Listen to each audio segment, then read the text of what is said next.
Hi there, Tad Hargrave from Marketing for Hippies, coming to you from a hotel room in Vancouver. This is about how the game Snakes and Ladders applies to marketing. A fellow in my membership does a lot of work around conscious dating, and he had a really brilliant analogy of just saying dating is like a game of snakes and ladders. So you can imagine ladders being, there's all the hard work in marketing. There's really getting clear on your ethics around it. There's the niching. There's your point of view work, building a good business model, figuring out your hubs. Those are the ladders that take you up. The basics, the foundation, hustle, all these things. But there are also snakes. And the snakes are those things you step on and then you slide down. And sometimes you can slide down very far. You can put in all this work, you put all this effort to climb up in this game, and one thing can take you down. So now let's imagine this is fundamentally a game of three things. And the upward journey represents three things.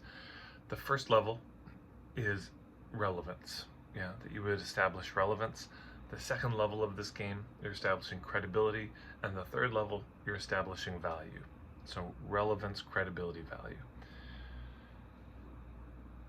So the ladder for the relevance level, well, this is you are figuring out your niche, you're clarifying your point of view, you're crafting your offers in such a way that people look at it and say, oh, that's for me, that's what I want, that's exactly what I need. And then there's the snakes, and the snakes in this are, oh, I can help everybody. The snake is what they call brand extensions. You just keep taking your name and applying it to so many different things that it becomes meaningless. It's like, yes, I make tomato sauce, but I make thick and chunky tomato sauce, but I also make light tomato sauce. And in fact, I also make white sauce. And in fact, we also make pasta, and we even make the pans that it's cooked in. And pretty soon, the name doesn't mean anything. It becomes so abstract, so broad, that when you say it, people have a sort of general sense, but not a specific sense of what you do. So you say, oh, I help these kind of people, but also, I help, I like to help work with middle-aged people, but also older people and younger people. Well, no, it's everybody. I like to work with men as well as women. You hear this kind of stuff all the time. So that's a snake on the relevance level, trying to be everything to everybody, the people-pleasing. The credibility level, what are the ladders? Testimonials, case studies, doing good work with people. But there's a snake on the credibility. There's a bunch of snakes. So one of them, of course, is you do bad work, and the word spreads about that. You lie, you're dishonest, the word spreads. But it's also just that there's a cultural conditioning about salespeople. And if you trigger that, you are suddenly right back down to the relevance level. And you have to start building credibility all over again because the trust is gone. What I mean by this is we have such a stigma against salespeople. We all know we have it. That's probably why you're here, because you don't want to come across like one of those salespeople.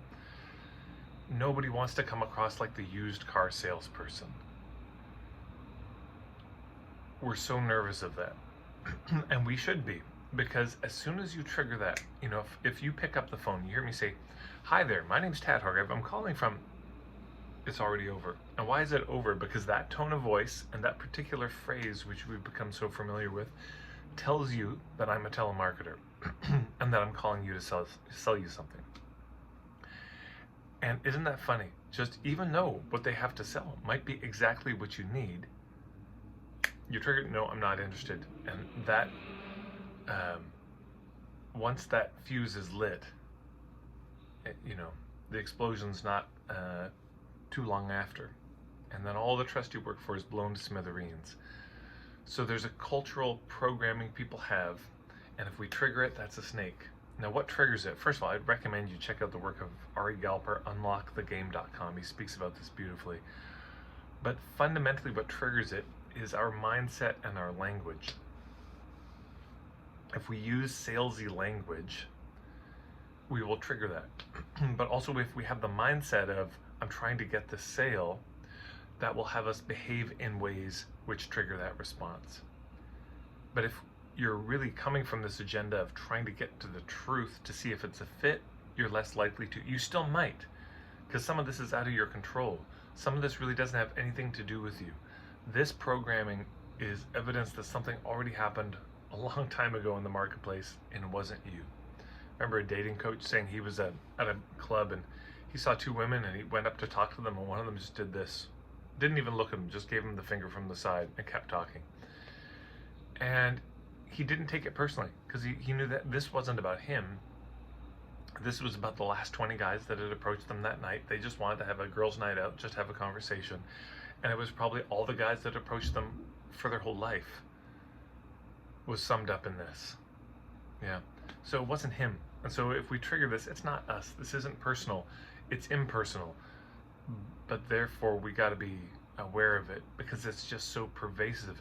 It's everywhere. So you might have the best intention. No, I'm really just trying to get to the truth of if it's a fit, and something we say, something we're wearing, just triggers this in them. So part of the skill of walking back up that ladder or stopping ourselves mid-slide down the snake is to be able to diffuse the pressure and just say, well, can we just time out? I get the sense maybe you think I'm trying to sell you or convince you on this, and I'm really not. I'm really just here to see if this is a fit. If I can't help, I'm so happy to refer you to somebody else. I'm just having this conversation to see if there's a good match here, and if there isn't, that's totally okay. Yeah, diffusing pressure, not overcoming objections. But these hidden agendas, boy, that's a snake. And we don't even know it sometimes. Somebody just says, oh, I need to think about it. And that's their way of getting out of the conversation so they don't have to deal with us. And then, of course, there's the value level. And now what are the ladders in that? The ladders are, you come up with a good offer. You set the price just right. This will build a sense of value. There's a lot of things you can do to build the value. And there are going to be certain snakes, things that suddenly take the value way down. And that could be, of course, you know, if people have had a bad experience, you get bad word of mouth, well, that's a snake.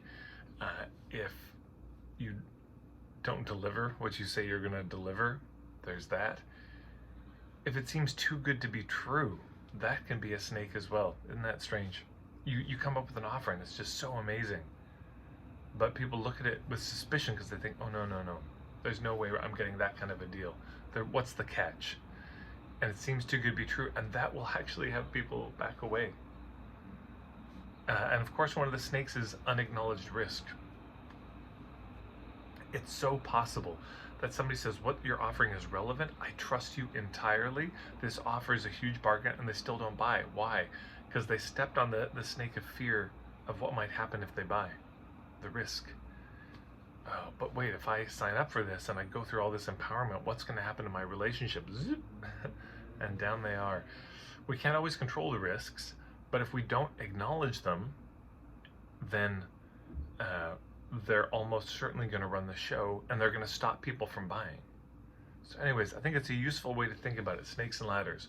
There's the hard work of climbing up, and there's the easy work of sliding down.